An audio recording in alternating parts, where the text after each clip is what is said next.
Boa noite, meus irmãos, graça e paz.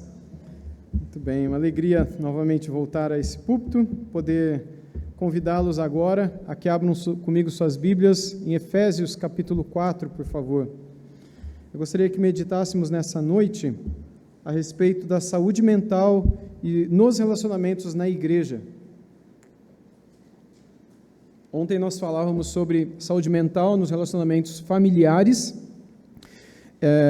e os irmãos perceberam que tudo aquilo que a Bíblia nos ensina a respeito da saúde mental e os relacionamentos familiares foi dito com relação ao relacionamento que a igreja tem consigo mesma, que os irmãos têm entre si. Logo, muito daquilo que foi dito ontem se aplica àquilo que eu vou dizer agora à noite também. É quase como uma continuação, porém com o foco na igreja, na nossa vida comunitária. Eu gostaria de ler Efésios capítulo 4, a partir do versículo 1 com vocês, bom?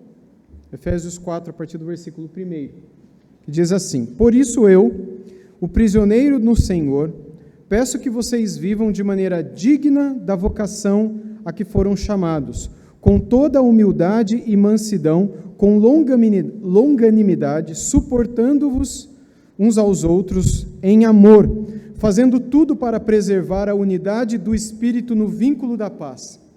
Há somente um corpo e um só Espírito, como também é uma só a esperança para a qual vocês foram chamados. Há um só Senhor, uma só fé, um só batismo, um só Deus e Pai de todos, o qual é sobre todos, age por meio de todos e está em todos. Que o Senhor nos abençoe na meditação da sua palavra. Irmãos, no texto, o apóstolo Paulo começa dizendo que ele, como prisioneiro no Senhor, ele estava preso em Roma quando escreve essa carta por causa da pregação da palavra de Deus, e ali da prisão domiciliar em Roma, ele escreve 4 cartas, são as chamadas epístolas da prisão, que são Efésios, Filipenses, Filemão e Colossenses, e algumas delas possuem aspectos muito parecidos, como por exemplo Colossenses e Efésios, que são quase como cartas gêmeas. Muitas coisas, parece que o apóstolo Paulo copiou e colou. Mas, na verdade, é o assunto que, de fato, é importante, que condensa tudo aquilo que ele já havia escrito nas suas demais epístolas e que precisava ser refletido pela igreja que estava recebendo essas epístolas. No caso de Éfeso, os irmãos ali precisavam refletir a respeito da unidade da igreja. Existem 2 epístolas aos Efésios na Bíblia, e aqui vai uma pergunta. Como vocês vão fazer pergunta para mim no final, então eu já faço uma agora para vocês. Aqui está uma das 2 epístolas que nós temos na Bíblia aos Efésios. Onde está a outra? Quem escreveu a outra epístola aos Efésios? E onde ela está? O pastor não vale. Mas o pessoal ouviu o que ele falou? Então não adianta. Apocalipse, quem é o autor? Jesus, o próprio Jesus. Ele pede, para que João escreva aquela carta. É lógico, o autor de Apocalipse é João. Mas ali Jesus, ele pede a João que ele escreve uma carta ao anjo, da igreja em Éfeso, Filipos, Tiatira, Éfeso, Tiatira, Pérgamo, Laodiceia, Sardes, etc., Então, quando ele orienta João a escrever uma carta, ele mesmo é o autor dessa carta. E é muito interessante que, assim como o apóstolo Paulo elogia os Efésios aqui por algumas coisas, Jesus também elogia os Efésios lá pelas mesmas coisas. Que coisas são essas? Eles conheciam a Bíblia. Eles conheciam doutrina. Jesus e Paulo aqui também vai dizer que eles têm domínio. Tanto é que lá Jesus vai dizer a eles que eles sabiam repreender os falsos mestres, eles sabiam identificar a falsa doutrina desse e daquele, e Jesus os elogia por isso. Porém, a mesma razão que o apóstolo Paulo aponta em toda a epístola aos Efésios, 6 capítulos, Jesus também aponta lá, que é que, apesar do conhecimento que eles tinham da doutrina da palavra, eles não colocavam em prática muitas das doutrinas da palavra. Assim, não se percebia, por exemplo, unidade no seio da igreja. Eu escrevi um livro alguns anos atrás, em 2017, ele foi publicado pela editora Vida Nova, você pode encontrar ele online depois, se chama Unidos pela Cruz, o livro. É um pequeno comentário, umas 300 e poucas páginas, de Efésios.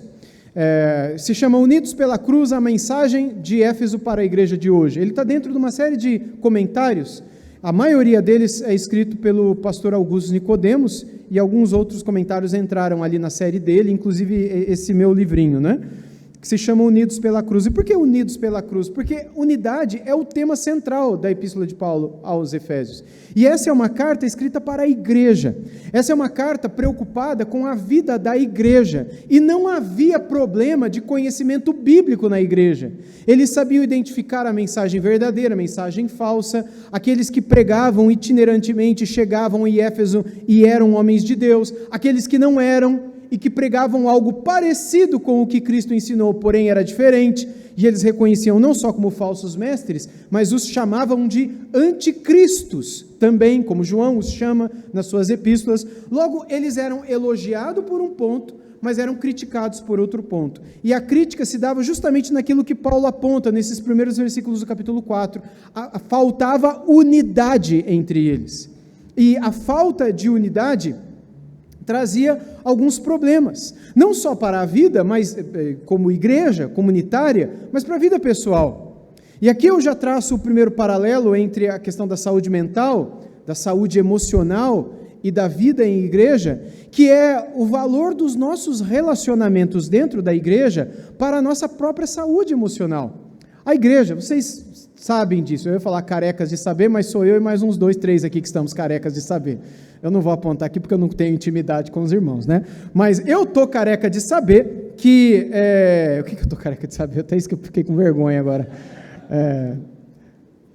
Pois é, tá vendo? Quando a gente fala o que não deve, que não está no esboço, a gente se perde, né? Bem, a Bíblia diz, isso é muito claro para todos nós, que o Senhor, quando nos ensina a respeito da unidade, Ele nos mostra o valor da unidade, não somente para o nosso próprio bem, mas para que o nome dEle seja glorificado entre todas as pessoas.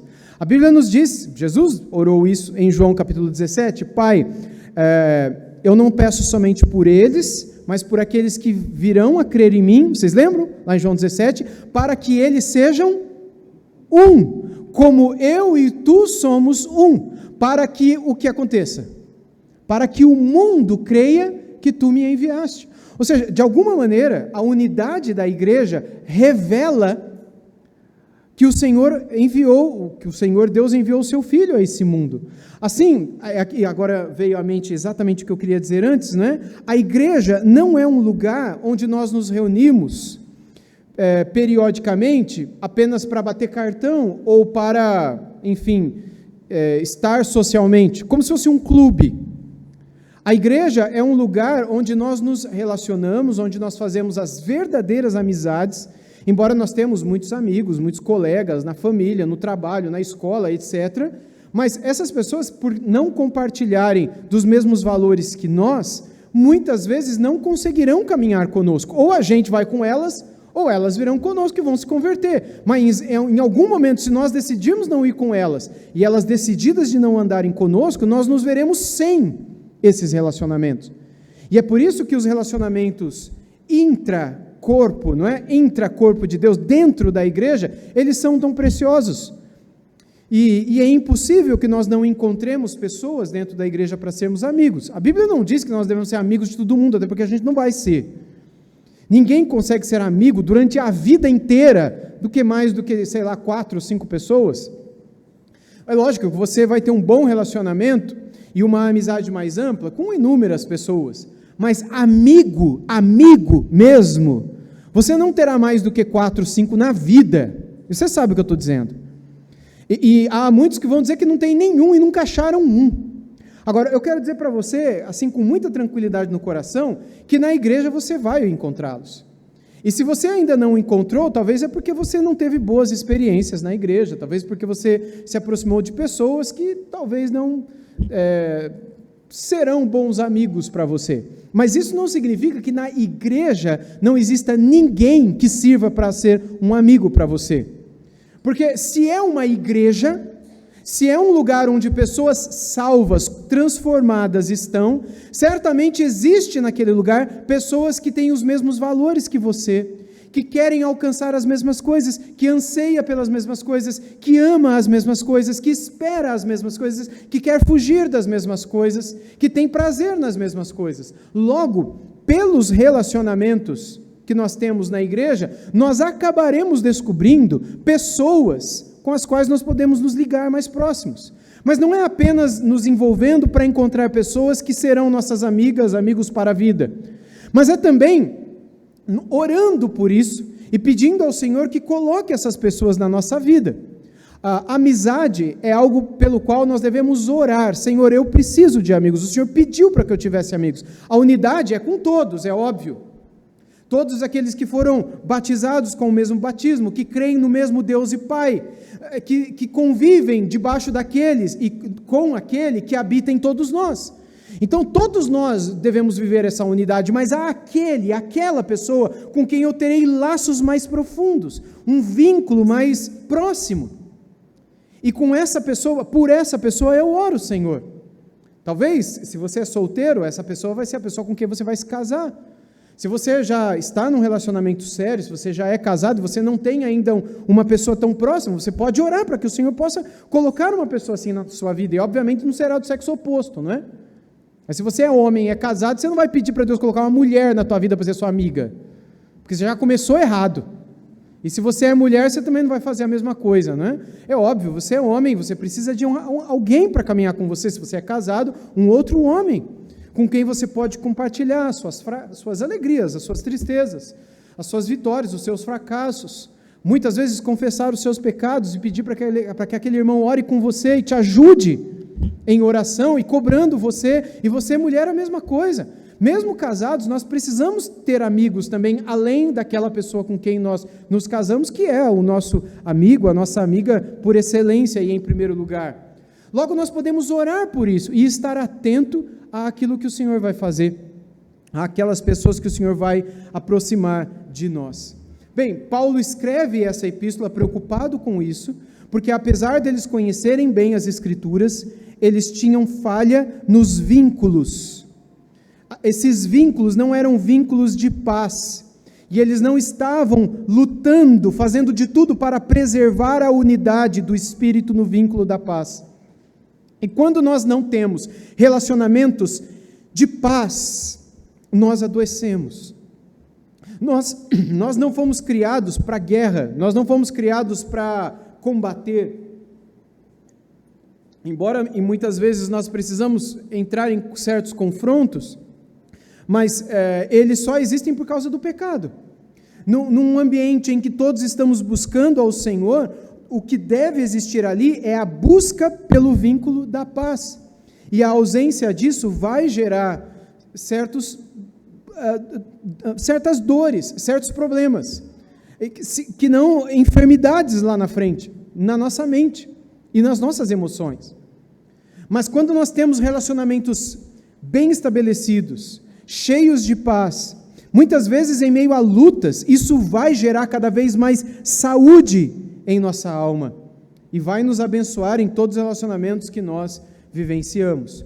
Uma das primeiras coisas que o apóstolo Paulo nos orienta aqui, já logo no versículo 3, é para que nós fizéssemos tudo para preservar a unidade do Espírito no vínculo da paz. Existe uma frase que um missionário fez, na verdade foi uma pergunta que esse missionário fez a uma igreja uma certa vez, que foi a seguinte, pergunta: se Jesus entrasse pela porta agora, aqui da nossa igreja, qual seria a primeira coisa que ele diria sobre como nós tratamos uns aos outros aqui dentro? Se Jesus entrasse hoje à noite aqui dentro e fizesse uma pergunta para nós, e a pergunta fosse: como é que nós tratamos uns aos outros aqui dentro? Qual seria a nossa resposta? A ideia por trás dessas palavras que esse missionário trouxe a uma igreja há um tempo atrás era levar os irmãos a pensarem em si mesmos. Porque sempre que nós falamos de igreja, o nosso coração é tão mau, nós somos tão pecadores, nós somos tão orgulhosos, e parece que quanto mais longe de Deus a gente está, parece que menos a gente é. Não, eu não sou orgulhoso. Não existe pessoa mais orgulhosa do que aquela que acha que não é orgulhosa, né? Mas nós estamos tão distantes de Deus, muitas vezes, que sempre que nós falamos desse assunto, a gente para pensar em quem? Nos outros. Essa igreja não é assim. A minha igreja não é assim. Aquela igreja não é assim, não. Ele está falando isso? Aqui as pessoas não são assim. Sabe, a gente não presta, né? O tempo todo a gente está pensando na quem está do lado, quem está na frente, quem está atrás. Mas por que aqui não é assim? Por que fulano não é assado? Por que o pastor não é desse jeito? Por que aquela irmã não age dessa maneira? Por que nunca ninguém me procurou? Por que ninguém quer ser meu amigo? Por que? Se Jesus entrasse hoje à noite aqui e ele perguntasse como tem sido a sua atitude, como você tem tratado as demais pessoas, o que você diria? E via de regra, na maioria das igrejas, lá no interior de São Paulo, aqui eu já vi que é um pouco diferente, a resposta muitas vezes não viria, os irmãos ficariam em silêncio. Porque normalmente a gente não pensa em como que nós tratamos os outros, mas em como que os outros tratam a gente. E é por isso que é tão comum vermos pessoas criticando igrejas, criticando outros, dizendo que a igreja é assim e é assado. Quando na verdade a igreja somos nós. Quando na verdade eu faço parte da igreja, e quando eu julgo a igreja, sem eu perceber, eu estou me colocando fora dela. Ou seja, eu já estou assinando um atestado de que eu não pertenço ao corpo de Cristo, logo eu não pertenço a Cristo. Quando você se coloca como juiz da igreja, você se colocou do lado de Deus, meu irmão. Você está se fazendo um Deus a si mesmo, porque só Deus pode julgar o seu povo. Se você é capaz de fazer isso também, parabéns, você alcançou o status de Deus, e é por isso que você pode falar da igreja, você não faz parte dela, você não vai se avaliar, a igreja que eu faço parte, que eu sou, falha nisso que eu falho, porque eu posso falar da minha vida, como membro da igreja de nosso Senhor Jesus Cristo, que habita em toda essa cidade, esse estado, esse país e esse planeta. Onde eu tenho falhado, como eu tenho tratado, a quem eu tenho buscado, com quem eu tenho quisto me relacionar.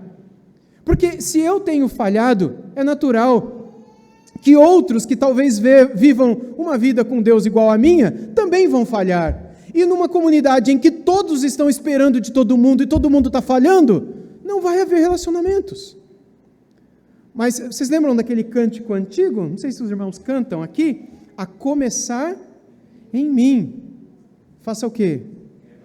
Quebra corações, para que sejamos todos um, como tu és em nós. A oração desse cântico deve ser a minha oração. E se você entende tudo que eu tenho dito aqui, que é o que Paulo quis que os efésios entendessem lá, essa deve ser a sua oração também. Como eu já disse, que primeiro tem que ser a minha. A começar em mim, Senhor, quebra corações, para que nós sejamos todos um como tu és em nós. Mas começa na minha vida. O que eu tenho feito? Eu tenho buscado, eu tenho procurado, eu tenho me importado, ou quando acaba eu pego e vou embora, não estou nem aí para ninguém, cada um com os seus problemas, não é? Eu estou aqui com os meus, você tem os seus, nem me conta quais são, porque eu já tenho problema demais. É lógico que quando você precisar de alguém, eles agirão como você agiu com eles, a menos que haja um crente ali, diferente da gente, que de fato vai, apesar de todos os problemas que aquela senhora tem, apesar de todos os problemas que aquele jovem tem, ele sabe que você tem as suas dificuldades, ele vai sentar para te ouvir, porque ele entendeu o que o Senhor disse para aqueles que são dele. Ou seja, o ambiente da igreja, para que ele seja saudável, não pode ser um ambiente de mágoas não resolvidas, não é? De críticas acumuladas, de distância emocional entre os irmãos. E é lógico, a igreja não é um lugar perfeito, nem essa, nem a que eu sou pastor, e nem é nenhuma igreja perfeita. E se você um dia, é como sempre todo mundo fala, né? Se você achar uma igreja perfeita, você que está procurando uma, você me conta onde ela está para que eu não vá lá. E por favor também não vá para aquela igreja, porque no dia que você for para lá, ela vai deixar de ser perfeita, não vai? E se eu quiser ir, ela vai deixar de ser perfeita também. Igreja não é lugar de gente perfeita. É lógico que nós teremos sempre problemas, dificuldades, mas aqui é onde nós aprendemos a perdoar. Aqui é onde nós aprendemos a confessar os nossos pecados. Aqui é onde nós crescemos uns com os outros. Aqui é onde o ferro com o ferro se afia, assim o irmão ao seu companheiro, e afiar muitas vezes gera faíscas. É aqui onde as nossas mágoas são resolvidas. Aqui é onde as críticas, elas são ditas em amor, com o espírito de brandura, como eu mencionei ontem à noite em Gálatas capítulo 6, versículo 1. Aqui é onde que as distâncias emocionais, quando elas aparecem, elas são tratadas, muitas vezes com auxílio de outros irmãos, para que elas sejam resolvidas, porque o Senhor Jesus orou para que nós fôssemos uma família. E quando nós nos esforçamos para não ser, nós estamos indo contra a vontade do Senhor Jesus. Como é que nós queremos que Ele nos abençoe em outras áreas da nossa vida, se nesta que é a sua vontade para nós, nós estamos trabalhando contra, nós estamos fazendo de tudo para não cooperar, não haverá saúde no nosso próprio coração, nós nunca estaremos bem, e sempre haverá alguma coisa no nosso coração que nos deixará tristes. A culpa será dos outros? É lógico que não. Cada um de nós deve pedir ao Senhor, a começar em mim, quebra o meu coração, para que eu faça tudo o que o Senhor espera que eu venha fazer. Se eu tiver que perdoar, que eu perdoe. Se eu tiver que pedir perdão, me mostra e eu irei pedir perdão. Se eu puder ajudar a trazer a paz onde duas pessoas estão separadas, usa-me como um instrumento da tua paz. Mas faz de mim alguém que coopere com o bem da tua igreja, para que nós sejamos todos um como tu és em nós. A igreja é chamada para ser corpo de Cristo, não um corpo cheio de hematomas, um corpo dilacerado, um corpo partido, não é? Mas um corpo saudável, um lugar onde há amor, onde há unidade, onde há serviço mútuo. Esses são os ideais. É lógico que nós vamos falhar aqui e ali, mas nós devemos ter isso como foco. E quem deve ter isso, eu repito, somos nós, não é o pastor da sua igreja, não é o missionário da igreja, não é o seminarista, não é o líder do ministério A, B ou C, somos nós, porque todos cooperamos para a edificação do corpo de Cristo, como o apóstolo Paulo também ensina nessa epístola aqui. Há uma frase interessante de Lutero, o reformador Martinho Lutero, que é a seguinte: a igreja não é um museu de santos, mas um hospital para pecadores. Ou seja, é indispensável que nós cultivemos a saúde emocional dentro da igreja e em nossos relacionamentos, como um reflexo da própria presença e da obra de Deus na nossa vida. Aqui não é um museu de gente santa, onde a gente vai recordar sempre a glória dos perfeitos do passado. Nós iremos fazer isso também, porque nós aprendemos muito com os nossos irmãos que já estão com o Senhor no céu. Mas nós também devemos nos lembrar que aqui é um lugar onde nós nos tratamos uns aos outros, nós nos edificamos uns aos outros. E, bom, esse é um dos primeiros pontos. Voltando ao versículo 2 que lemos, ele diz que com toda a humildade e mansidão nós devíamos agir assim.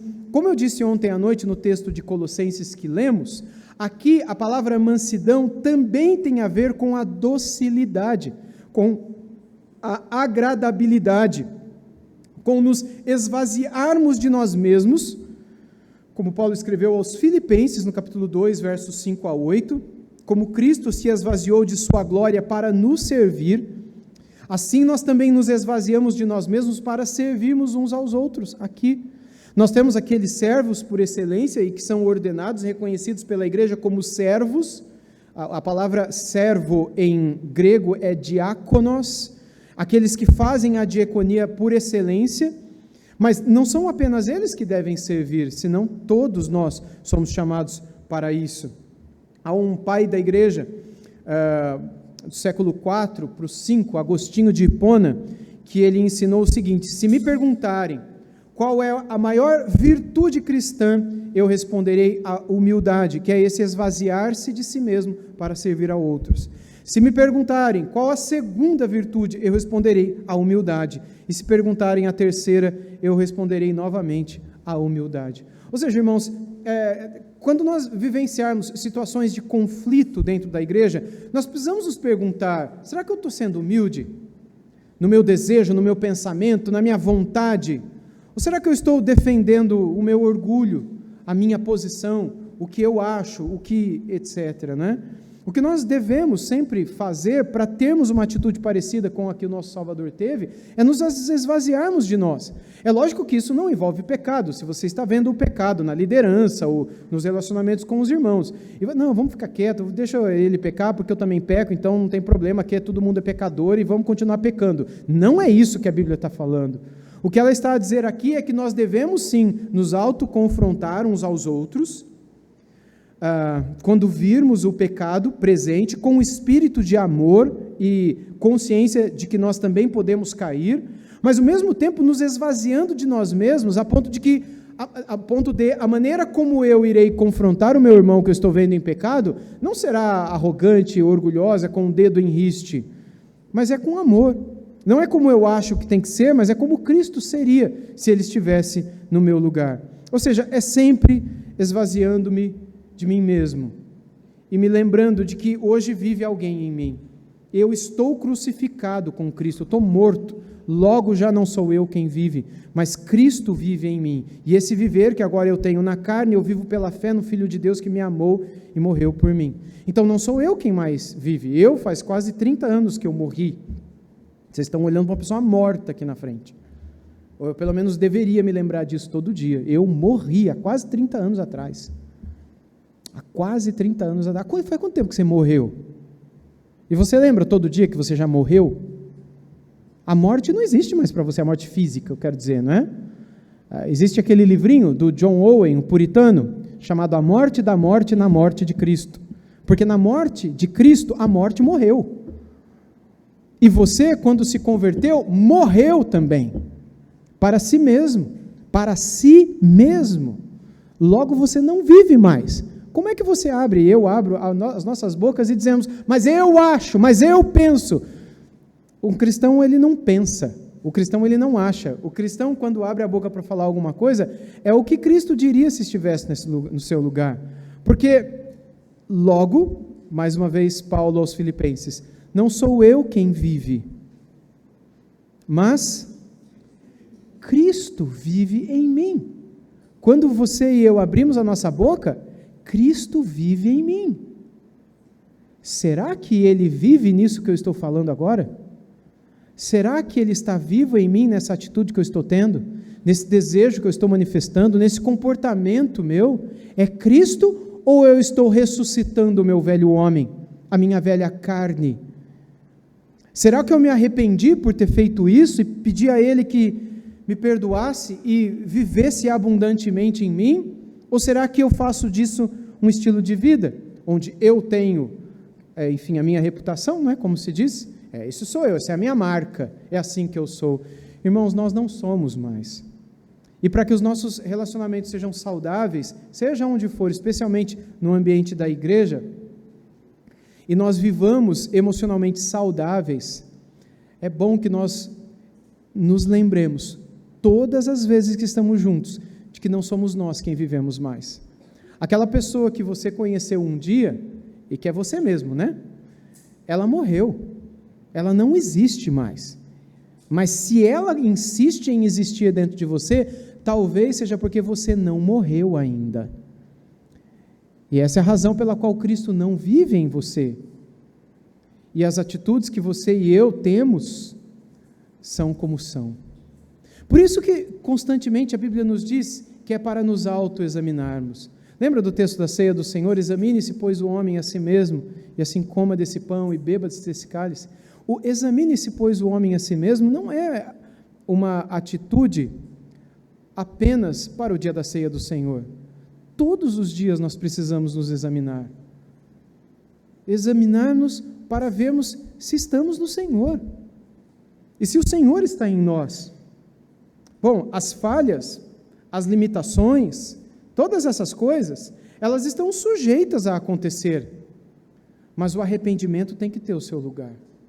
O quebranta o meu coração, a começar em mim, quebra corações, esse desejo para que o seu coração seja quebrado, a fim de que você seja convencido de onde você falhou, e você se arrependa e peça perdão, isso tem que ser diário. Seja nos nossos relacionamentos pessoais, em casa, no trabalho, etc., como na igreja também. Aqui ele vai dizer que nós devemos, com toda a humildade, mansidão, docilidade, mais uma vez ele repete a virtude da longanimidade, que é essa paciência, é o longo ânimo, é o ânimo longo, é a paciência, a gente brinca de Jó, né? Aquela paciência longa, né? Que não tem fim, é a longanimidade. Essa virtude deve estar presente na nossa vida, e isso só é possível quando nós andamos no Espírito. Paulo diz: andai no Espírito e mortificareis, para que mortifiqueis as obras da carne. Não é possível que eu mortifique as obras da minha carne se eu não estiver andando no Espírito, se eu não estiver constantemente orando ao Senhor, se eu não mantiver uma comunhão na leitura e na meditação da palavra do Senhor, diário, mais de uma vez por dia, se possível. Se eu não fizer daquelas minhas meditações na palavra fruto das minhas orações, se durante o dia a dia, quando eu estiver fazendo qualquer coisa, eu não estiver também ali perdido nos meus pensamentos, falando com o Senhor sobre qualquer coisa, se eu não andar no Espírito, e isso é andar no Espírito, eu não vou mortificar as obras da carne. E é óbvio que quando as vontades da minha carne se manifestarem, elas estarão mais fortes. E eu não conseguirei suportá-las e resisti-las, porque eu não tenho andado no Espírito. E aí, todos os meus comportamentos com todos os meus relacionamentos serão dessa maneira. Se a longanimidade é uma virtude do Espírito, eu preciso andar no Espírito para ter essa virtude. Senão eu vou ser quem eu sempre fui. Se eu sempre fui pavio curto, eu vou sempre ser pavio curto. Sabe, se eu sempre fui estourado, eu vou sempre ser. Se eu sempre fui iracundo, eu vou sempre ser. Se eu sempre, bati com a mesma moeda, rebati, fui vingativo, assim que eu vou sempre ser. Porque eu nunca terei mortificado as obras da carne. E como eu disse ontem, o mais prejudicado nessas atitudes serei eu mesmo. Aquela pessoa que você respondeu, aquela pessoa com quem você se vingou, que você pagou com a mesma moeda, você falou mesmo que tu tinha que falar, às vezes aquela pessoa não vai estar nem aí para você, vai entrar no ouvido, vai ser pelo outro. Mas você vai ficar mal. Porque você não fez aquilo que o Senhor nos disse que deveríamos fazer, como uma virtude do Espírito presente, um fruto do Espírito presente na nossa vida. E quando nós temos e manifestamos esses frutos, as pessoas mais abençoadas somos nós, muito mais do que aquela pessoa a quem perdoamos ou a quem pedimos perdão. Nós saímos em paz e temos paz por causa da própria ação do Espírito de Deus na nossa vida. E fazendo assim, nós não apenas aprenderemos a nos relacionar bem, mas também faremos o que está no final do verso 2, suportando uns aos outros em amor.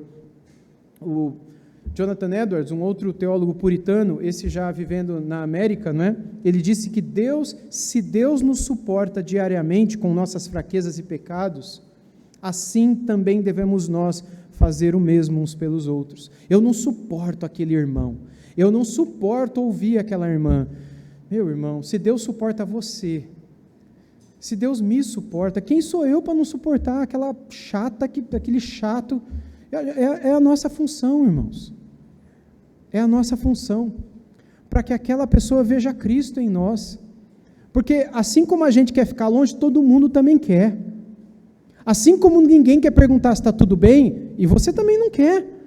Porque você sabe que toda vez que você pergunta se está tudo bem, a pessoa fica meia hora falando todos os problemas da vida. Aí você fala, bom, é só hoje. Aí na quarta-feira você encontra, tudo bem? Aí é a mesma coisa. Na outra semana, bom, deve ter sido. No outro mês, no outro ano. Você conhece gente assim? Que chega uma hora que você só quer falar oi, paz, e você senta. Porque você não, se você perguntar tudo bem, você sabe que você tem que sentar, e tem pessoas que são pecaminosas, descontentes, ingratas, murmuradoras, para as quais nunca nada está bem. Mas como que você tem que agir? Você não pode ser como todo mundo é, como todo mundo é. As pessoas não suportam essa pessoa chata, mas você tem que suportar, especialmente se você desconfia que ela é crente. E você percebe que essa pessoa precisa de alguém que com amor a suporte, para que ela veja a graça de Deus na vida dela e comece a ver coisas pelas quais ela possa ser grata. E quem sabe ela possa perceber que na sua vida também tem problema, não é só na dela. E que ela também poderia se importar com você, mas e você, como é que você está? Talvez você tenha alguma luta também, não sou só eu que tenho problema na minha vida. Então é importante sim, que mesmo com aquelas pessoas que nós temos um pouco mais de dificuldade de estar com, que nós tenhamos a mesma atitude que Deus tem conosco diariamente, porque Deus suporta a você e a mim nas nossas fraquezas e pecados diariamente. Uma igreja saudável emocionalmente é uma comunidade onde as pessoas, elas percebem que os outros estão fazendo com elas aquilo que Deus também faz. Apesar de no nosso coração nós não queremos fazer isso, mas nós devemos fazer isso, porque é assim que Deus nos trata. E os nossos relacionamentos devem imitar o relacionamento do Senhor conosco. Nós somos espelhos daquilo que é o Senhor conosco. Vocês lembram, né, dos apóstolos? Nós temos Pedro por um lado e João. Vocês lembram do temperamento de Pedro? Ele era rápido, não é? Ele era nervoso muitas vezes. E João? João é conhecido como? Alguém já falou aí, discípulo do quê? Do amor, não é? Mas vocês lembram do apelido dele nos evangelhos? Porque discípulo do amor é lá quando ele já estava com quase 100 anos de idade. Velhinho, é fácil ser bonzinho quando está velho. Mas como é que era o apelido dele quando ele era novo? Filho do trovão. Senhor, o senhor quer que a gente manda cair um raio na cabeça dessas pessoas dessa cidade? Cadê o apóstolo do amor? A questão é, como é que aquele homem que manda cair raio na cabeça dos outros que não gosta, se transforma no apóstolo do amor? Porque aquele coração foi transformado, irmãos. Boanerges era o apelido dele. E Boanerges não é um apelido legal. Hoje em dia tem gente que se chama Boanerges, muitos nem sabem por quê. Mas ser chamado de filho do trovão, hoje a gente dá outros apelidos para essas pessoas, mas são pessoas que o tempo todo quer explodir, que quer matar, que quer cair por cima, que está vermelho, com o nariz explodindo de vermelho, de nervoso o tempo todo. É o apóstolo João, ele era isso. Aquela conversa de que eu sou assim, minha mãe era assim, meu avô era assim, a gente veio do sul da Itália, ali todo mundo é nervoso. Irmão, não tem nada a ver com a Itália, não tem nada a ver com Campo Grande, não tem nada a ver com Araraquara. É que você é ruim mesmo. É que eu não presto, a gente é pecador. Não é porque a nossa mãe era nervosa que a gente é pavio curto, misturou português com italiano. A gente é nervoso porque nós temos o pecado no nosso coração. Mas se o apóstolo João foi transformado de Boanerges a apóstolo do amor, eu posso ser transformado também. Você pode ser transformado também. Como é que esses dois aprenderam a trabalhar juntos? E de impacientes se tornaram impacientes e amorosos? Eu me lembro aqui também de Paulo. Na primeira viagem missionária de Paulo, ele vai com Barnabé e eles levam um ajudante, que era quem? João Marcos. O que acontece logo que eles chegam na primeira cidade da viagem? O João Marcos abandona a viagem, por alguma razão que deixou Paulo tão furioso, que na segunda viagem missionária, o Barnabé, vamos levar lá o meu sobrinho, João Marcos? O que Paulo falou? Não. Se ele vai, eu não vou. Ele não vai. Como que a gente vai levar aquele que abandonou? E a Bíblia diz que houve tal desavença entre eles. A gente está falando aqui de desavença entre o pastor titular da igreja, que era Barnabé, o pastor auxiliar da igreja, que era Paulo, e talvez o membro mais importante, separado pelo Espírito Santo para acompanhá-los na primeira viagem missionária da história da igreja, que era João Marcos. Os três brigaram. Aí você acha que é só hoje, né? Vai para a igreja perfeita. Lá, volta na máquina do tempo, vai para a igreja do apóstolo Paulo e do Barnabé. E você vai ver isso lá. Porque não existe igreja perfeita. Só que o que é maravilhoso é que em 2 Timóteo, no capítulo 4, quando o apóstolo Paulo está preso, ele escreve para Timóteo uma carta e diz: traga consigo João Marcos, porque ele é muito importante para mim. A Bíblia não fala o que aconteceu entre Atos e 2 Timóteo. O que aconteceu entre aquela desavença que ele teve. a ponto de ele pegou Silas, ele falou, Barnabé, você vai para um lado, eu vou para o outro. É bom que você planta igrejas lá, eu planto igrejas aqui. Mas eu não vou com o João Marcos. E o Barnabé pegou o João Marcos e foi, a gente não sabe para onde, e o apóstolo Paulo pegou o Silas e foi para Filipos. E a Bíblia não fala mais nada. Será que restaurou o relacionamento? Será que eles nunca mais se falaram? Será que Paulo perdoou? E a resposta é sim. E a gente vê isso em 2 Timóteo capítulo 4, quando nada é contado sobre o que aconteceu. Mas Paulo diz, me traga a capa, me traga os livros, me traga os pergaminhos, a capa porque estava muito frio naquela masmorra, os livros e os pergaminhos porque velhinho e numa prisão ele queria continuar estudando e enchendo a mente dele das verdades de Deus. Ele fala, vem você rápido, Timóteo, que era o principal, o maior companheiro de Paulo, e traz João Marcos, que me é muito importante no ministério. Ou seja, foi restaurada.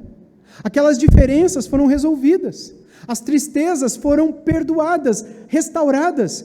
Então, é possível sim, que aquilo que se quebra, se conserte, que aquilo que se fere, se sare.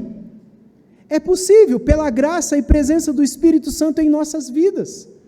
Nós precisamos olhar para esses exemplos bíblicos e olhar para as nossas próprias vidas e entender que é isso que o Senhor espera de nós aqui. Nós precisamos cultivar paciência em lidar com certas pessoas que talvez tenham comportamentos diferentes ou ideias. E eu não tenho dúvida que Paulo teve que exercer isso, porque ele via diferenças que o magoaram e irritaram muito na vida de João Marcos. Mas no final, ele não pede para trazer nenhum outro, senão o João Marcos, dizendo que ele era muito importante para ele.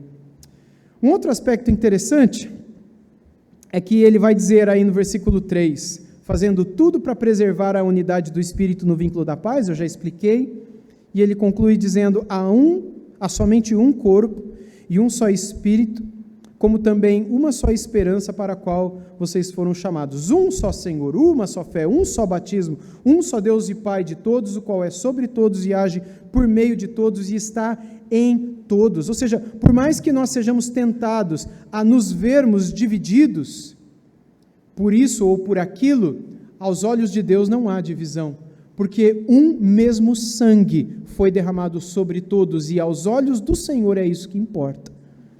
Se nós nos dividimos por coisas pequenas aqui, que nós nos resolvamos aqui, porque diante dos olhos de Deus não há divisão, há uma só igreja, há uma só fé, há um só corpo, não há divisões.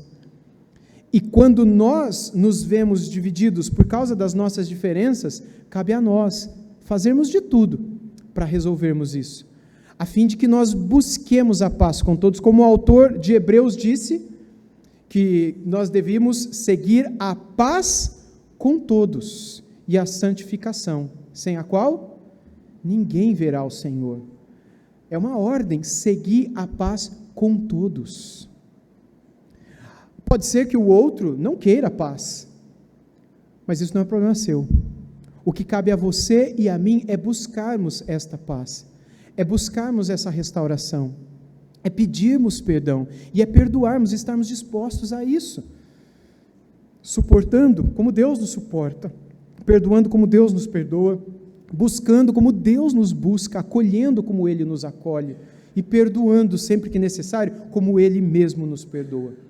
Vá comigo para os versículos 32 agora aí de Efésios 4, o último versículo desse capítulo. E nele nós lemos assim: sejam bondosos e compassivos uns para com os outros, perdoando-se mutuamente, assim como Deus os perdoou em Cristo. Ou seja, ele diz, sejam bondosos, cheios de compaixão, ou seja, compassivos, uns para com os outros, perdoando uns aos outros, como também Deus em Cristo perdoou vocês. Se Paulo disse isso aos Efésios e destacou isso num capítulo inteiro de uma pequenina epístola de somente 6 capítulos, é porque havia problemas de perdão naquela igreja, que sabia tudo de Bíblia, que era capaz de identificar o falso mestre, que era capaz de identificar uma boa doutrina, que a mantinha em mente e coração, mas que tinha dificuldade em praticá-la. era aquilo que nós chamamos na teologia a distinção ou a completa separação entre a ortodoxia e a ortopraxia. A minha praxis, a minha prática não é reta, como o meu conhecimento é reto. Aquilo que eu faço não reflete aquilo que eu sei, aquilo que eu conheço. Logo, nesse sentido, a letra é morta dentro de você e ela vai matar você. Porque o Espírito não tem vivificado isso e por isso não se vê na prática, na sua vida. A falta de perdão, irmãos, entendam, é um veneno que vai destruir relacionamentos, inclusive dentro da igreja. Guardar mágoas vai criar barreiras que não só vai impedir o seu crescimento espiritual, mas também como comunidade. Guardar mágoas no coração fará mal só para você, mais do que para o restante, porque pode ser que outros irmãos saudáveis estejam vivendo com você, mas o fato de você estar guardando essas mágoas e não perdoar, faz de você um prisioneiro. Tem a frase da Corrie ten Boom, eu citei ela ontem também aqui, que é uma holandesa que durante a Segunda Guerra Mundial escondeu e salvou inúmeras crianças judias na casa dela. Ela disse o seguinte, ela é uma das sobreviventes do Holocausto, né? Ela disse que perdoar é libertar um prisioneiro e descobrir que o prisioneiro era você. Quando você perdoa, você se liberta. Quando você não perdoa, você se mantém preso dentro da sua própria prisão, que se chama amargura. Sabe quando o autor ao Hebreus diz que nós não devemos guardar raízes de amargura? É porque a amargura, ela é uma raiz só, ela não é uma árvore, é uma raiz pequenininha. Mas que quando alimentada pela lembrança do que aconteceu, pela tristeza, pela raiva, pela indignação, pela falta de justiça, essa raiz vai crescer, ela vai dar origem a uma árvore, essa árvore vai crescer. E a pessoa que será destruída lá dentro é você. Por isso, quando você perdoa, você liberta um prisioneiro e descobre que o prisioneiro era você. Você se vê livre por ter perdoado, por ter dito diante de Deus, eu perdoo aquela pessoa, e a partir disso começa a orar por aquela pessoa que te fez tanto mal. Jesus nos ensinou isso em Mateus 18, do versículo 15 ao 22, que nós devemos perdoar não apenas uma vez, mas continuamente, e essa prática faria mais bem a nós do que aos outros, e a falta dessa prática nos destruiria e também resultaria em trincas e dificuldades, e muitas vezes enfermidades, naqueles com quem nós convivemos também. Não perdoar não faz somente mal a você, mas pode fazer mal a todo aquele com quem você convive. Não existe nada mais prejudicial para a igreja de Jesus Cristo do que essas divisões, do que essas mágoas. Elas começam a nos quebrar, a nos destruir por dentro. Ela faz com que aquilo que o Senhor criou para refletir ao mundo o seu amor se autodestrua. E é por isso que em Provérbios capítulo 6, a Bíblia diz que Deus odeia 6 coisas, mas a 7ª a sua alma abomina. E dentro daquelas 6 primeiras coisas que ele odeia, está inclusive o assassinato de crianças, que a gente chama de aborto hoje em dia. Mas sabe que a 7ª coisa que Deus odeia mais do que o aborto, é aquele que semeia discórdia entre os irmãos. Aquele que não somente guarda, porque via de regra, aquele que guarda a mágoa, em algum momento de muita fraqueza, ele vai falar disso para alguém. A gente chama de fofoca, outros falam que é apenas desabafar, você chame do que você quiser. Deus abomina isso, porque aquilo que você está falando, você deveria falar para a pessoa, só para aquela pessoa, e para Deus, e ponto final, ou ponto de exclamação, só. Quando nós não fazemos isso, nós não apenas nos prejudicamos e nos tornamos enfermos mental e emocionalmente, mas nós praticamos algo que Deus abomina e nós semeamos a discórdia entre os irmãos, porque aquilo que nos magoou agora vai estar no coração daquela pessoa que nos ouviu e ela vai ficar magoada também. E aquela pessoa para quem a gente já não olha de um jeito legal, agora vai ter outra que vai olhar também de um jeito esquisito. e depois outra, e depois outra, e depois outra. Ah, mas eu só quis contar para ela, você não deveria ter contado para ninguém. Você deveria ter procurado aquela pessoa e se resolvido com ela. Ah, mas ela não quis. Ok, mas você fez. E você perdoou. Morreu ali. Diante de Deus agora é você, porque você tem alguém para falar. É Deus. Você sabe que muitas vezes as nossas fofocas, elas revelam que nós não oramos. Porque a gente não conta para quem a gente deveria contar. Porque a gente tem vergonha de falar para Deus, porque a gente sabe que a gente está errado. Então a gente não fala para Deus. Mas a gente pode falar para outras pessoas, que são iguaizinhas a gente. Muitas vezes, esse semear de discórdias revela que nós não estamos como nós deveríamos com o Senhor. Porque se estivéssemos, Senhor, aquela pessoa, meu Deus, me chama de Boanerges, porque a minha vontade é que o Senhor dê um raio na cabeça dele, Senhor, mas me transforma no discípulo do amor.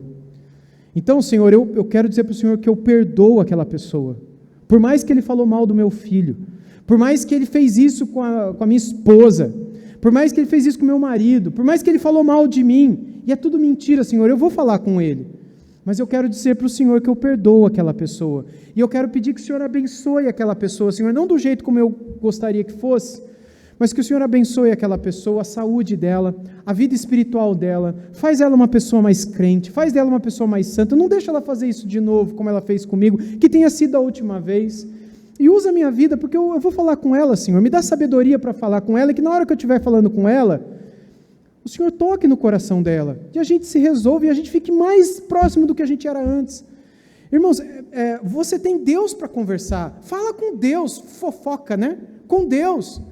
Você pode até orar de forma a lamentar, são as lamentações bíblicas, dizendo tudo que está no seu coração com relação àquela pessoa, ou àquela situação, diga tudo, inclusive o que você acha que não é certo, mas fale, para Deus você pode falar, para os outros você não pode falar, para Deus é lamentação, para os outros é murmuração, lamentação é uma bênção, murmuração é um pecado, as duas coisas são iguais, a diferença é para quem que você está falando. Quando você fala para o outro é murmuração, quando você fala para Deus é lamentação. Lamentação, Deus acolhe e nos abençoa, murmuração, Deus nos pune e nos separa dele.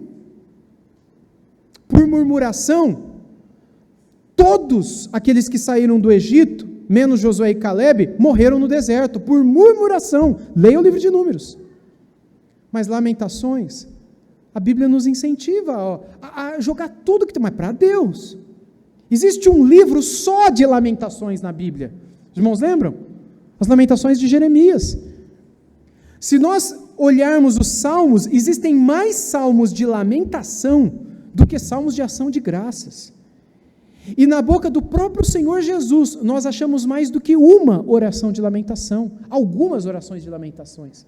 Ele ora uma lamentação na quinta-feira da paixão. Ele ora uma lamentação na cruz. Salmo 22, 1, que é um salmo de lamentação, estava na boca de Jesus na cruz. Deus meu, por que me abandonastes? Isso é uma lamentação. Mas ela faz toda a diferença por ele ter dito, Deus meu, por que me desamparastes? Ele não disse, olha, você está vendo o que está acontecendo comigo? Onde é que está Deus nessa hora? Ele está falando com Deus sobre o sentimento, sobre o que está no coração. É lógico que no caso de Jesus isso é bem específico e tem uma razão, mas no que diz respeito a nós, como no que diz respeito a Jeremias, que escreveu o seu livro de lamentações, naquilo que respeita a todos os salmistas que escreveram as suas lamentações, haviam pontos muito específicos, relacionados às suas vidas, às suas famílias. Davi escreveu lamentação por causa de um filho dele que estava querendo matá-lo. Os filhos de Corá escreveram lamentações por causa da situação do retorno do cativeiro babilônico. Cada oração mais, assim, terrível do que outra.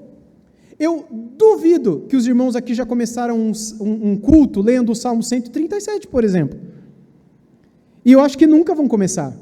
Porque é um salmo de lamentação, assim, gravíssimo, não é? Se vocês não lembram, é aquele salmo onde o escritor, na verdade é um grupo, né? Eles terminam dizendo, tomara que peguem as suas crianças e arrebentem a cabeça deles contra as pedras. E aí a igreja diz: amém? É lógico, como é que a gente começa um culto com um salmo desse? Não começa. Mas o que um salmo desse nos ensina? Que no coração do povo judeu, que viu as suas próprias crianças sendo mortas, tanto pelos edomitas quanto pelos babilônicos, no dia que o Nabucodonosor veio para levá-los para o cativeiro, que viu os seus idosos sendo mortos, os filhos do rei sendo mortos, o rei sendo cegado, e tantas atrocidades acontecendo com seus próprios familiares, consigo mesmo, com Jerusalém, que é a razão pela qual eles lamentam no Salmo 137, agora que eles estavam de volta na sua casa, agora que eles estavam de volta em Jerusalém, agora que a Babilônia já estava enfraquecida, porque o Império Sírio, Persa, ele já havia dominado o Império Babilônico, agora que eles estavam poderosos, que eles poderiam ir lá e se vingar, tanto dos babilônicos quanto dos edomitas, eles não o fazem, eles oram, e eles dizem ao Senhor, para o Senhor fazer com aqueles, o que eles fizeram com eles, porque eles aprenderam aquilo que Deus disse: a mim pertence a vingança, a mim diz o Senhor. Não é você que paga o mal que fizeram a você com o mal, não é você que paga com a mesma moeda, não é você que responde na mesma altura, Deus responderá, Deus pagará. Deus nem sempre salva e perdoa, não, o nosso Deus é um Deus de juízo, sim, quando Ele sabe que isso deve acontecer, e o que nós devemos fazer é entregar tudo nas mãos dEle, como o povo judeu fez no Salmo 137, é crer que o Senhor na sua soberania está cuidando do seu povo, e nós devemos confiar no Senhor, e isso nós fazemos por meio de lamentações. Nós devemos aprender a fazer lamentações para que não façamos murmurações, cujo nome popular é fofoca, e sejamos julgados e punidos pelo próprio Deus por causa disso. Irmãos, o tempo já correu demais, eu sei, e peço o seu perdão por isso. Eu tinha muita outra coisa para falar, mas eu quero concluir, porque a gente ainda tem o tempo de perguntas e respostas, né? Quando a gente pensa sobre saúde emocional nos relacionamentos na igreja, é essencial duas coisas, mas eu vou ficar com duas aqui. A primeira é: eu sou a igreja. E a segunda, a igreja é o corpo de Cristo. Se eu sou a igreja, de que maneira eu estou contribuindo para a saúde emocional nessa igreja? De que maneira eu estou contribuindo para os relacionamentos, para que haja cura, para que haja perdão, para que haja amizades, para que haja pessoas especiais que vão acolher a outros, como talvez eu mesmo não fui acolhido quando eu cheguei. Eu sou a igreja, eu não estou aqui para julgar a igreja, eu sou a igreja, e um só é o juiz e eu não sou ele. Segundo lugar, a igreja é o corpo de Cristo, a igreja é a noiva de Cristo, sempre foi, sempre será, e a igreja que sempre foi e sempre será a noiva de Cristo, sempre foi e sempre será imperfeita. Então eu não posso me colocar como alguém que vai ficar falando mal da noiva daquele que eu amo, porque falar mal da igreja é falar mal da noiva de Jesus, e eu acho que Jesus não gostaria de ver você falando mal da noiva dele. Primeiro porque ele lhe perguntaria: mas você não faz parte da minha noiva? E o que você responderia? Você diria: não, eu não faço parte disso daí não, eu sou a sua noiva, mas eu sou melhor que esse povo aí, é isso que você diria? O que você diria? Senão que Deus, que Ele, o Senhor, tenha compaixão de você também, para que você e eu não falhemos naquilo que temos percebido outros falharem, e para que o Senhor, a começar em nós, quebrante o nosso coração e nos use, para que no final sejamos todos um, para que o seu nome seja conhecido e glorificado, para que as pessoas vejam que o Senhor enviou o seu Filho por meio da nossa vida e dos nossos relacionamentos. Logo, é importante sim, que nós nos esforcemos para manter o vínculo do Espírito, o vínculo da paz, não é? Em nossos relacionamentos dentro da igreja. A igreja sempre será mais forte quando seus membros, individualmente, cada um, se esforçarem para viverem esse amor, não esperarem ser amadas, mas amarem. Porque se cada um fizer isso e tiver alguém do lado fazendo também, todo mundo vai ser beneficiado, mas enquanto todo mundo estiver esperando, ninguém vai receber nada. O amor, ele será o cimento que vai unir essas pedras vivas da construção espiritual que é o corpo de Cristo. Paulo nos chama disso, não é? Nós somos pedras vivas que estão sendo colocadas nesse edifício chamado casa de Deus. Se cada um de nós é uma pedrinha desse grande edifício, o cimento que nos une é o amor. Que cada tijolinho, que cada pedra decide manifestar com aquele que está do lado, que está embaixo, que está acima, que está ao lado, pressionando, incomodando, mas o que sai de você é a decisão de suportar, de dar suporte, de confrontar em amor quando necessário, de amar, de perdoar, de pedir perdão quando você percebe que você fez o que não deveria, mas é de lutar pelo vínculo da paz, de buscar a paz com todos e a santidade, sem a qual você não verá o Senhor. Que Deus tenha misericórdia de nós, como seu povo, para que todas essas verdades sejam buscadas por cada um de nós, nas nossas igrejas locais. Que Deus nos ajude para a sua glória. Amém, irmãos? Vamos orar? Senhor Deus, Tu és tão maravilhoso, Senhor. Nós somos tão indignos, tão imperfeitos, mas o Senhor é tão bondoso.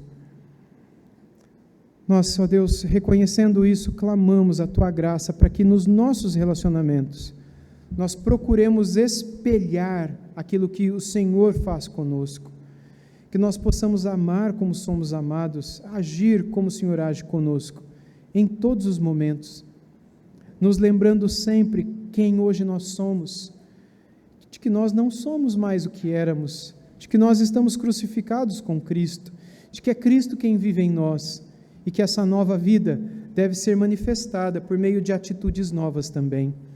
Ajuda-nos, porque esses frutos não estão em nós.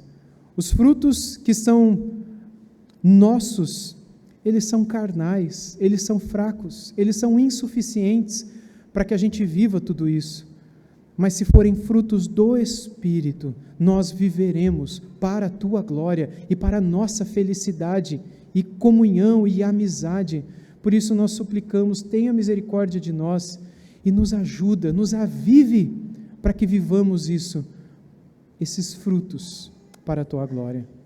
Assim rogamos, Pai, no nome precioso de Jesus. Amém. Amém. Ok, vamos então começar com o assunto de ontem. Ontem nós falamos a saúde emocional nos relacionamentos familiares. A primeira pergunta é a seguinte, ou é uma afirmação, a gente pede para o pastor comentar, comente por favor, sobre como a ausência da liderança masculina no lar gera insegurança emocional nos membros da família. Repito, como a ausência da liderança masculina no lar gera insegurança emocional nos membros da família. Ok. Assim, isso pode acontecer. É possível que a falta de liderança, de presença e de atitudes cristãs de um pai, de um marido, tenha consequências na vida emocional dentro do lar. Mas, no entanto, todavia, porém, se os membros desse lar estiverem buscando uma vida de íntima comunhão com o Senhor e se fortalecendo no Senhor, eles podem vencer essa ausência da liderança masculina no lar.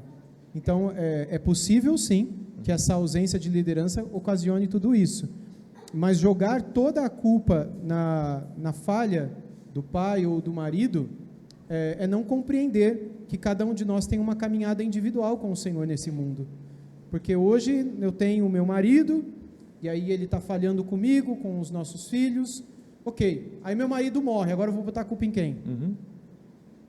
Entende? Então importa que eu também, como esposa, como filho, como filha, eu tenha uma atitude de ter a minha vida com o Senhor, de andar no Espírito, de me fortalecer, até para ajudar, se eu sou uma esposa, no caso, o meu marido, ou ajudar o meu pai nas áreas da vida dele que ele está falhando. Amém. Até porque hoje existe uma realidade presente nas igrejas das famílias monoparentais, né, pastor? Assim, onde existe a mãe, que tem os filhos, que cuida, não tem a presença do pai ali, né? Então essa é uma realidade, não jogar a culpa nessa circunstância, nessa realidade, né? Amém, amém. Quer falar alguma coisa? Eu também, tá ligado? Uhum. Exatamente, eu também concordo, só para completar o que o pastor disse, né? A nossa suficiência é Cristo, realmente. Então eu não tenho como esperar do cônjuge, do filho, do pai, do pastor ser completo ou satisfeito em pessoas, né? Mas em Cristo, Ele é a nossa suficiência, né? Então nós podemos encontrar amparo, né, em Cristo, individualmente, e apesar das faltas, né, que dentro do lar nós temos, né? Amém, amém. A segunda pergunta sobre ainda a saúde emocional nos relacionamentos familiares. Qual o conselho para melhorar os relacionamentos familiares, tendo em vista o tempo dedicado às redes sociais? Falta de relacionamento real. Sim, sim. Esse é um outro tema, daria uma conferência inteira, né? Uhum. Mas não só as redes sociais, mas a televisão, a internet, os computadores, etc., tem contribuído muito para enfermidades mentais.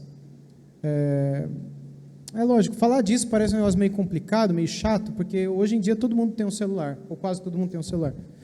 E todos nós que temos celulares, amamos ficar nos nossos celulares, gostamos de ter redes sociais, seguimos pessoas que nós achamos interessantes seguir.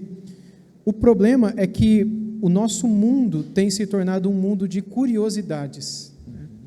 E nós não fomos criados para sermos curiosos, para sabermos o que está acontecendo, para nos distrairmos sabendo do que a pessoa está comendo, que hora que ela saiu para fazer exercício, como é que ela é a rotina dela, se ela toma banho gelado na hora que ela acorda, ou se ela faz meditação. A verdade é que não importa para nós sabermos da vida dos outros.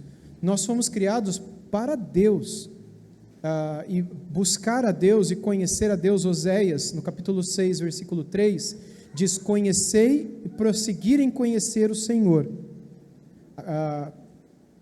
Como amanhecer a sua vinda é certa, como a chuva que rega a terra, como a chuva serôdia, ou a chuva fora de época, a sua vinda é certa.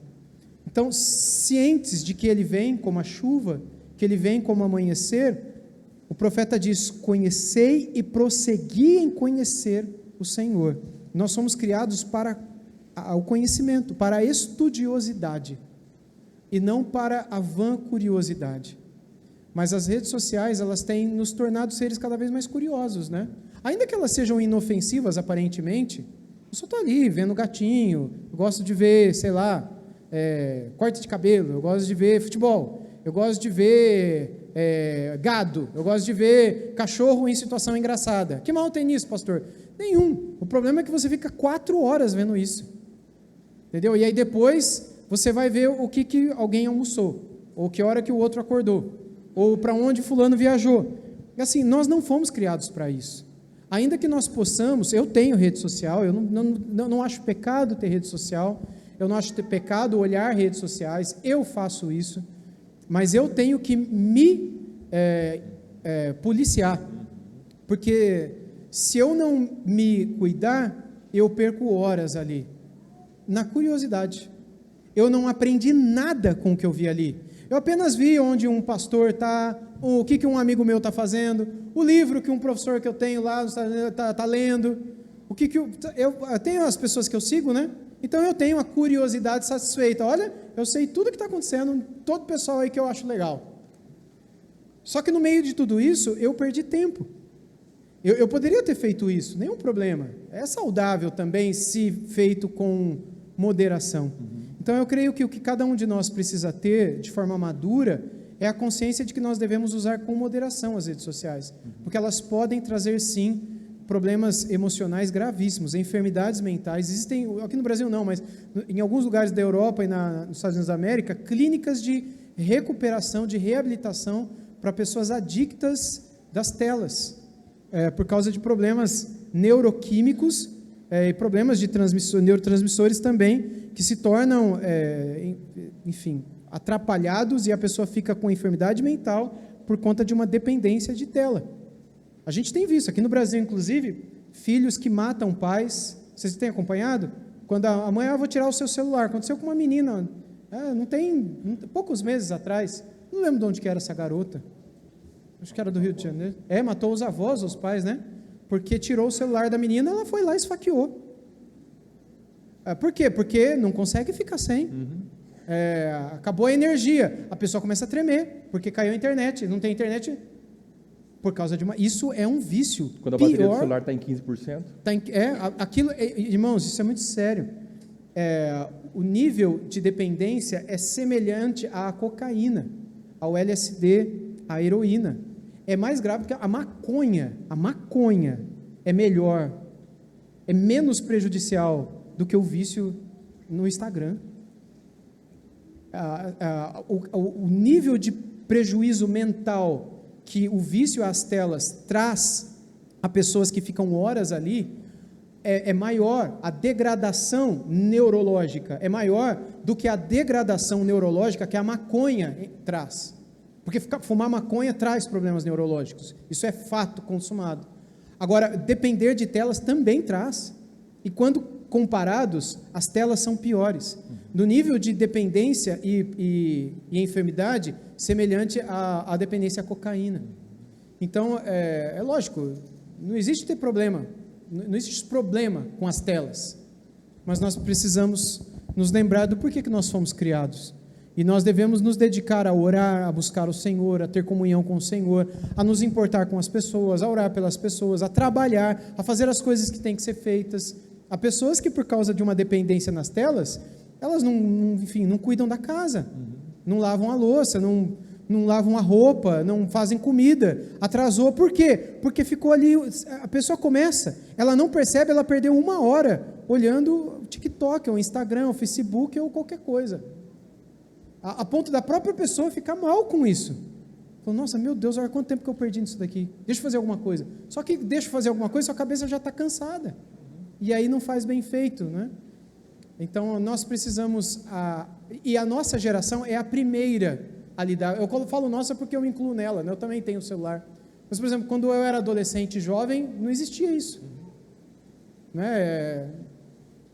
Eu não sei, o irmão deve ser muito mais velho que eu, muito mais novo que eu, 38, né? Bem mais novo que eu tenho 45, mas, por exemplo, os celulares, do jeito que eles são hoje, eles são do final da primeira década dos anos 2000, quando sai o primeiro iPhone. Antes disso não tinha toque, não tinha smart, né? Era só botão e o número, era os Nokia, era os... Tijorola. Então, não existia nada disso que hoje tem. Quando Steve Jobs mostrou o primeiro iPhone, de você poder tocar, ver algo, ligar, ou seja, você usava para tudo, inclusive para ligar para uma pessoa, muita gente desconfiou que aquilo não iria para frente, mas isso eu não lembro o iPhone, se é 2007, 2006, 2008, mas é por ali. A vida mudou, porque com isso criou-se, e aí veio as redes sociais um pouco depois, com o advento vocês também não são dessa geração, do Orkut. Quantos aqui tiveram Orkut? Levanta a mão. Quase todo mundo, vocês são velhos, hein? Eu tive Orkut, minha filha não teve Orkut, teve? Ela nem sabe o que é isso. Foi a primeira rede social. Antes do Orkut, tive um MSN,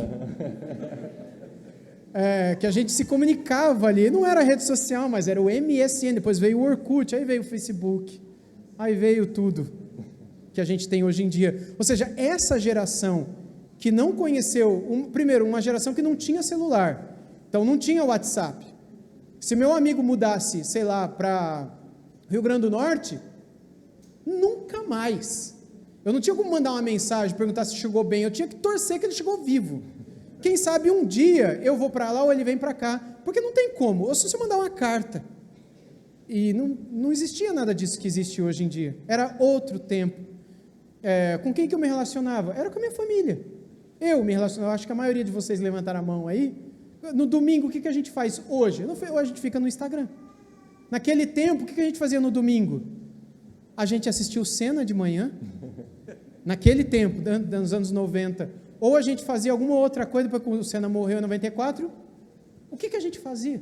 A gente não fazia, a gente tinha a nossa família, era o que a gente fazia, a gente comia, dormia, assistia um futebol quando tinha, E aquilo era a nossa rede social.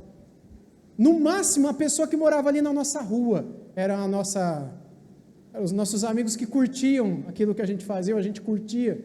Quando a gente queria sair de casa para alguma coisa, para ver o que estava acontecendo, né? Aquilo era a vida. Era a vida que era vivida. E não havia as enfermidades mentais que hoje existem. E aí a gente tem que pensar, será que as telas têm contribuído com isso? A gente tem, naquele tempo, a gente tinha amigos mesmo. Hoje em dia a gente tem um monte de gente que nos segue, mas a gente tem amigos como tinha. A maioria das pessoas da geração de hoje, elas não sabem o que é isso. Enfim. Eu acabei falando muito mais do que você perguntou, me desculpa. Imagina. Quer falar uma coisa?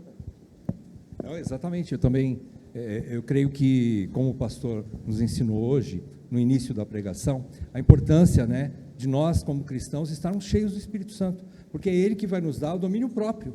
O domínio próprio, nós não podemos podar as nossas crianças ou filhos, né? É lógico, tem que ter sempre essa supervisão, né, paterna, materna, mas estarmos cheios do Espírito Santo para ter o domínio sobre aquilo, né, pastor? Porque a diferença, como muitos dizem, né, a diferença entre o remédio e o veneno é a dose que você toma, né? Então, a rede social, ela pode ser positiva, útil para algumas coisas. Agora, o excesso em tudo é prejudicial, né? Então, o equilíbrio, o domínio próprio né, acredito que seja importante para todos nós, né? Ok, próxima pergunta. Quando uma pessoa é criada num lar com um pai alcoólatra e cresce traumatizada, com raiva e ira, a ponto de se comportar de forma irada, isso é de fato trauma ou pecado não tratado? Isso é uma excelente pergunta. Pode ser uma coisa ou outra, pode ser as duas coisas. Cada caso é um caso. Não tem uma resposta padrão para essa pergunta. Em cada pessoa, as experiências vividas se manifestam de um jeito. Em algumas, é apenas uma raiva, uma lembrança triste, mas não algo emocionalmente traumático, que adoeceu aquela pessoa para o resto da vida dela. Algumas pessoas conseguem perdoar e se lembrar como uma mera tristeza, mas há outras, e aí entra na questão da enfermidade mental, de fato, que esses traumas criaram nelas verdadeiras feridas na alma, que perdoar não resolve. Ela deve perdoar e vai perdoar. Isso vai fazer bem para ela em algumas questões, mas a alma dela, a mente dela está enferma.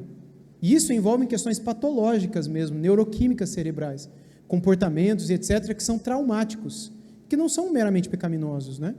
Havia um nome no passado para isso, hoje a ciência chama de transtorno pós-traumático, que é experimentado diante de algumas situações que são vividas. Mas as mesmas experiências vividas pelas mesmas pessoas podem causar ou não esses traumas que maculam patologicamente a mente daquela pessoa. Um exemplo que é o mais conhecido de todos, né, são as pessoas que voltam de guerras.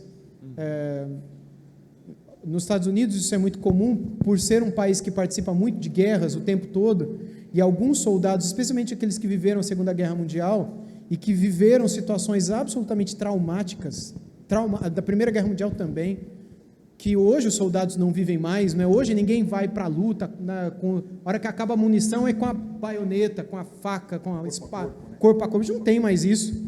Hoje você manda um drone, né? Hoje a guerra é outra. Talvez não exista esse trauma hoje mais, exceto para alguns grupos, né? Mas naquele tempo não. Você via o horror da guerra, você via pessoas que você brincava, dava risada, que se tornaram amigos de farda, e aí agora você vê o cara sem um braço e de repente ele sangrando pela boca, porque um tiro rasgou o pescoço dele, ele morreu na tua mão, e você tem que continuar lutando, porque senão você vai morrer, você lembra que você tem pai e mãe, às vezes você é casado e tem filhos te esperando. Muitos desses soldados que sobreviveram, quando voltaram com uma lembrança triste, mas alguns voltaram com trauma na mente, a ponto de quando ouvirem um estouro, eles começaram a tremer, começavam até morrer isso daí, porque não havia um desenvolvimento na ciência da psiquiatria, que hoje sabe se lidar, mas na época não sabia, com essa situação, com essas disfunções neuroquímicas cerebrais que geram esses traumas essas tensões, não é, pós-traumáticas. Então, dependendo por isso que eu disse, não existe uma resposta padrão, porque cada um de nós reage de uma maneira diferente. Então, para algumas pessoas é possível que um comportamento alcoólatra, e às vezes atitudes de um alcoólatra de violência e tudo mais, possa ter gerado um trauma tão grande na mente dessa pessoa, que talvez hoje ela precise sim ter um tratamento psiquiátrico, para o bem dela. Isso não é feio, isso não é falta de perdão, porque perdão é outra coisa. E possa ser que ela já tenha até perdoado, pode ser que não, mas aquele rasgo na mente dela precisa ser tratado. Porque senão, certas experiências que ela vai ter na vida, e que talvez envolvam álcool em algum momento, vai trazer para a mente dela, que está doente, certos comportamentos que não são normais. Sabe, não é só porque o pai dela bebia muito, que só por certas situações, agora ela já começa a tremer, entende? Alguma coisa afetou a mente dela, e ela precisa procurar um tratamento para isso. Amém. Vamos para a próxima?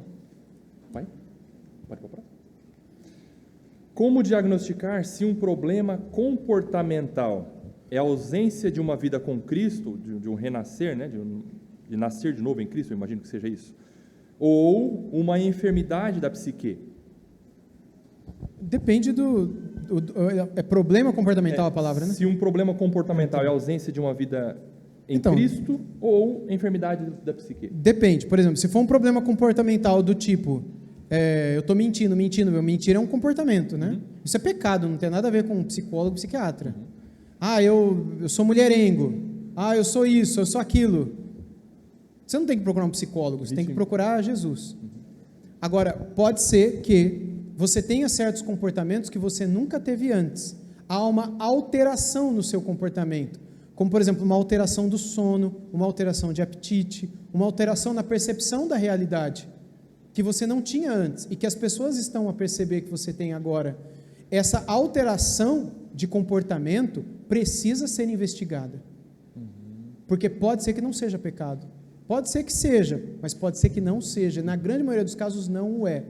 Quando a pessoa não tinha essas práticas comportamentais, que não são pecaminosas, mas são comportamentos da vida, como, por exemplo, a percepção da realidade. A pessoa agora ela está com uma ansiedade que antes ela não tinha. Será que é uma ansiedade pecaminosa ou será que é uma reação neuroquímica do corpo dela que está criando esse pânico? Esse pânico é um pecado ou é uma questão física, neurológica?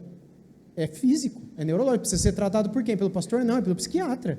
O pastor, no máximo, vai fazer, vai orar para o psiquiatra ser uma bênção. Mas não é uma oração que vai resolver aquilo. É lógico, o pastor vai orar, eu posso orar, a pessoa tem que orar. Mas é a mesma coisa que a pessoa que soube que está com câncer na garganta, ela falou, vamos orar que vai resolver. Pode ser que resolva. Eu acredito que Deus cura. Mas na grande maioria das vezes, Ele nos manda procurar o profissional da área da saúde para cuidar daquela enfermidade física. E no caso de um descontrole, como no caso dos ataques de pânico, da síndrome de pânico, que está dentro do grande guarda-chuva dos transtornos de ansiedade, que está debaixo do grande guarda-chuva da depressão, precisa ser investigado por um médico, um psiquiatra, não é psicólogo, é psiquiatra. É ele que vai diagnosticar o que está a acontecer com essa pessoa, esse comportamento que nunca houve e agora há, e vai prescrever o que deve acontecer. E é óbvio que a igreja, acompanhando essa pessoa que está enferma, vai orar por ela, vai ajudá-la, vai acompanhá-la espiritualmente, porque ela não é só neurônios, ela é espiritual também, ela vive uma vida espiritual e isso pode ser afetado por essas questões neuroquímicas. Então, nós vimos ontem isso, né? Oi? Nós vimos ontem essa ligação. Exato, né? Exatamente, psicossomático. Né? Então, eu preciso estar preocupado com a vida espiritual dessa pessoa também, embora eu saiba que ela precisa continuar o tratamento dela, porque não é uma questão espiritual, é neuroquímica. É uma questão que é enfermidade também, e precisa ser encarada dessa maneira. Então, a alteração de comportamento depende, né? Depende da alteração de comportamento. Essa pessoa precisa procurar alguém, se ela tem dificuldade de reconhecer, eu não sei se é pecado, se não procure uma pessoa que talvez tenha maturidade para te ajudar. O pastor sabe o que é pecado, o que não é. O pastor vai te ajudar, talvez até te orientar, olha, vamos procurar um psiquiatra junto para fazer alguns exames, para ter uma boa conversa. Pode ser que seja alguma questão específica que ele vai te orientar, e eu vou estar com você também nessa. gente vai estar junto, né? Então, cada situação é uma situação e eu diria que deve ser analisado dessa maneira. Sim. Vai. Como resistir à tentação em fazer fofoca de meu irmão e como definir o que de fato é fofoca entre irmãos? É uma primeira pergunta, tem uma outra aqui. Quer responder primeiro essa? Definir o que é fofoca? A fofoca é você falar para o outro o que você deveria falar só para a pessoa. Então, sei lá, o pastor Newton me olhou de um jeito, está me olhando de um jeito agora. Aí eu olho para ele e falo, eu não estou gostando desse jeito, eu acho que ele está pensando mal de mim. Ao invés de eu chegar nele e falar, por que você me olhou daquele jeito, né? Eu chego lá no hotel e falo com a minha filha, esse pastor aí, eu nunca mais volto aqui, do jeito que ele me olhou. A pergunta, agora repete a pergunta. Como resistir à tentação em fazer fofoca de meu irmão e como definir fofoca? Então, definiu fofoca. Fofoca é isso. Ok. Como resistir à tentação de fazer? É só falar com o irmão. Entende? É tão simples, né? Uhum. Aí a segunda é, como tratar este assunto caso algum irmão venha fazer fofoca de outros? Então, perguntar para ele, né? Aí, vamos imaginar, lá no hotel, a minha filha, madura, crente, santa, ela vai olhar para mim e vai falar, pai, qual que vai ser a pergunta dela? Vamos ver se vocês sabem. Já falou com ele? Exatamente. Tem outro santo lá atrás. Você já falou com ele? Então, essa é a atitude. Eu não falei ainda, eu não sei. Aí você pode, como você é uma pessoa muito paciente, boazinha, você pode falar assim, olha, a Bíblia fala que você precisa falar com ele e tal, você ajuda, porque se a pessoa chegou para falar para você, é porque essa pessoa é fraca na fé, é fraca na Bíblia, ou está longe de Deus. Ninguém maduro, forte, espiritual, vai chegar para você para falar mal dos outros. Uhum. Se chegou, é porque não é nada disso. Então, se você é maduro, espiritual, você tem ali a bola quicando para você fazer o gol. Ou seja, você tem um descrente para evangelizar. Deus mandou. Ou uma pessoa fraca para você aconselhar, está na tua frente, aconselha. Você já falou com o pastor Newton? Pode ser que seja só a sua impressão. É que, às vezes, o óculos dele estava torto na hora, você achou que o olhar dele estava esquisito. Fala com ele. Eu não consigo. Eu vou junto. A Bíblia não fala isso?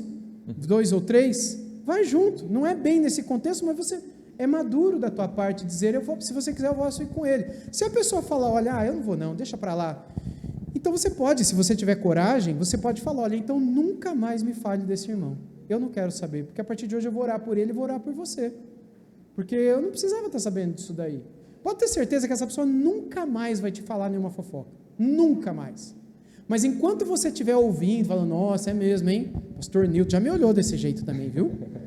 Vamos orar por ele, né? Para a gente se achar aqui espiritual. Então, vamos orar por ele, né? Quem sabe Deus não muda o olhar dele. Ou seja, a gente está se matando um ao outro, a gente está se jogando no fogo um com o outro, se achando espiritual. Quando, na verdade, a gente deveria fazer aquilo que a Bíblia nos recomenda desde o princípio, né?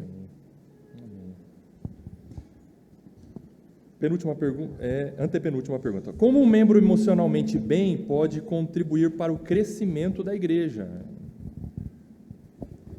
Vivendo tudo isso que nós vimos nos textos de Colossenses e Efésios, né?